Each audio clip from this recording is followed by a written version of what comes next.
Hello guys and welcome back to another Fan Factory Friday. Today we're going to be checking out Solon's save. Unfortunately I couldn't respond to his email, so I couldn't ask for more information. So Solon, if you are watching, please do send me a message on Discord.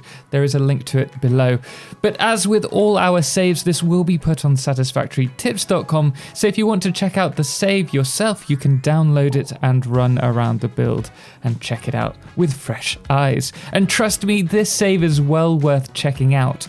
Solon's save has a total of 309 hours in game and is mod free and set in the northern oil fields. The area is often used for its huge selection of oil nodes, but I think this is the first factory I've seen specifically built there, and to call it a factory is an understatement.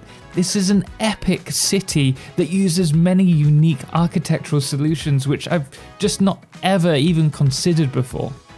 So let's jump into it, and if you love this build, be sure to hit the thumbs up so Solon knows. Starting by the hub, we have a train station that leads to the outer factories. These collect resources from the outer nodes to be brought into the main factory, but there are also some production lines, such as in the northern forest.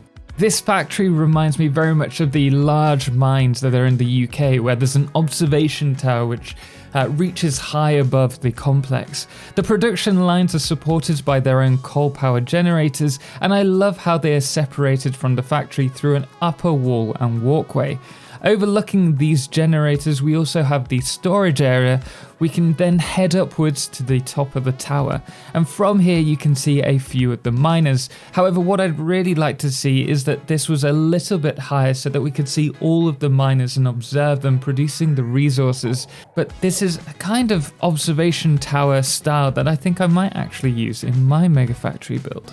The other notable factories outside of the main one are in the rocky desert estuary, where I presume the save started, and also by the Caterium nodes by the northern forest.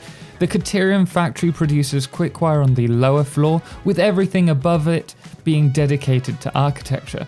Solon isn't afraid to use the production machines as part of the architecture, which is something I've rarely seen, but has its place, and I really like how the observation towers have been used to add another depth to the structure.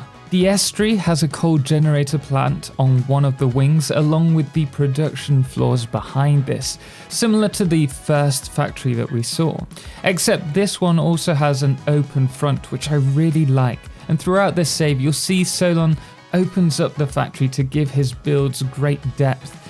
Often you'll also notice that I personally am a man of symmetry, but Solon takes this in the opposite direction, adding power plants onto the side of other parts of the factory, then a factory on the other, and this culmination actually looks great, even if there is a little bit of clipping at times. If we leave this area, we'll head to the main event, aptly named Technical City.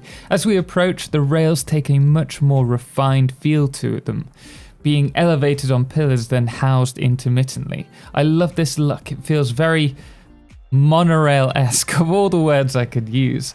Solon also plays a lot with different shapes, with the tunnels and curved circle builds contrasted against jagged industrial complexes.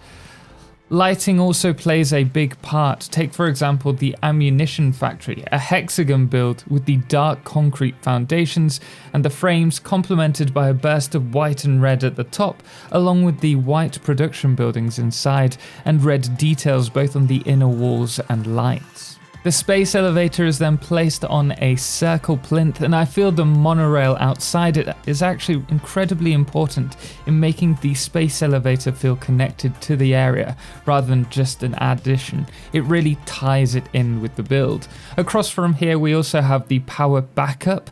This is all work in progress, but it's nice to see Solon's approach. Notice once again the dominant white and dark concrete colours, which are then given a small tint of pink, a splash of colour which adds a huge amount to the feel of the build.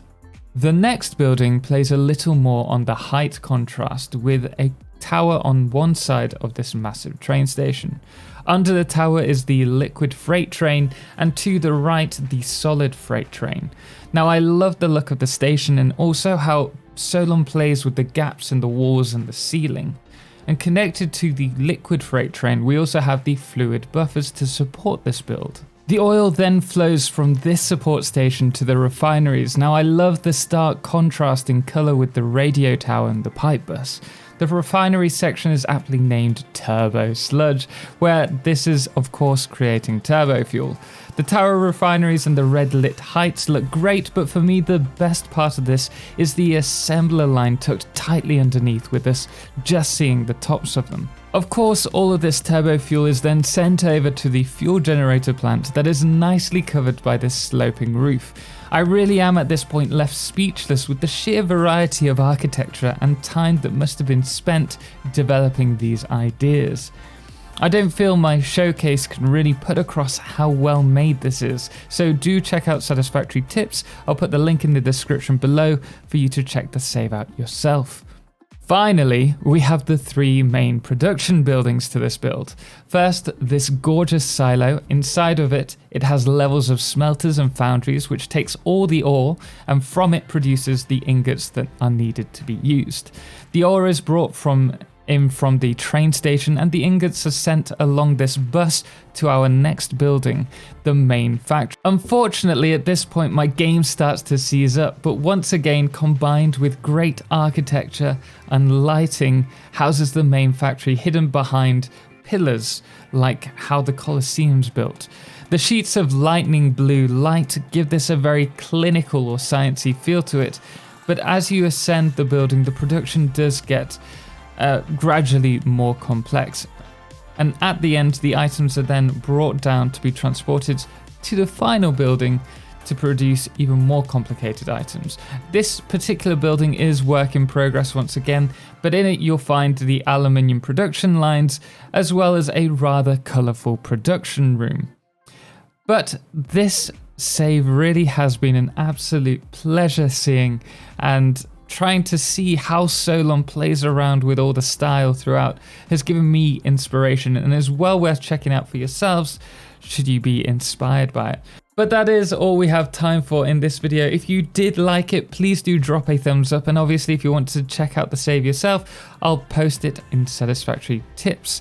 Anyway guys, thank you so much for watching, and thank you to all of our amazing supporters who allow me to create content like this, most notably our Solar Eclipse patrons, the Calamity and Cerebral Tag, as well as our Lunar Eclipse patrons, Dixie, Chris and James Irwin, as well as our Blood Moon of the day, Papa Snoozy. Anyway guys, until next time, as always, ciao for now.